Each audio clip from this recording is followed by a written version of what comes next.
Get him on the collar. Stay in the collar. Left hand. Go on. And again. Look. Right hand to the body. Throw right hand, Lee. Throw right hand to the body, Lee. Come on, Lee. The beginning of the road for the keen young boxer is the small local gymnasium and the boxing club. You can join at 9 years of age, though you can't box in competitions until 11. There are 90 clubs in Wales with a membership around 2,500.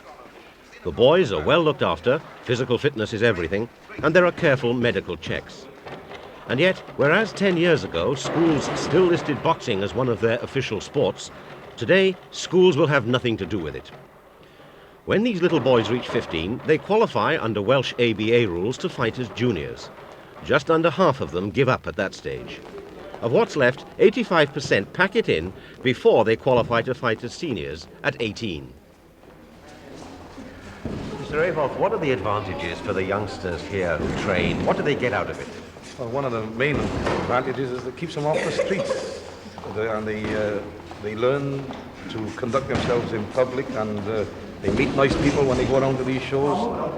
And I think it has many, many advantages. They can look after themselves physically. They're mentally alert by being trained and receiving all their instructions up here. They won't get hurt because they're looked after by qualified trainers. And I think generally it's a good thing for the youngsters. You had 3 sons who are professional boxers. Did you encourage them to become professional boxers? Yes, I did, because as amateurs I thought they were good enough to become professionals and to gain many honours in the boxing world. Did it never occur to you, though, that they might get hurt and cut about badly? A good boxer, a well-trained boxer, a physically fit boxer don't get hurt as much as people think he does, because he's alert in his movements, he's very sharp in his movements, all his reflexes are perfect, and the chances of him getting hurt are very slight. Have any of your sons ever been cut badly in a fight?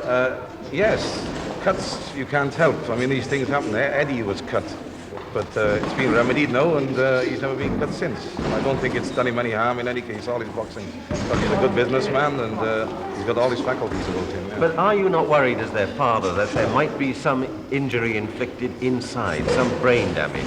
No, not at all, because I know these boys can box, and they can box. Once you can box, you've got a perfect example with Cassius Clay. He's a man that can move, he can box, he's not a slugger. And I think when he finishes boxing, or when my boys finish boxing, they still have the same faculties that they had when they start.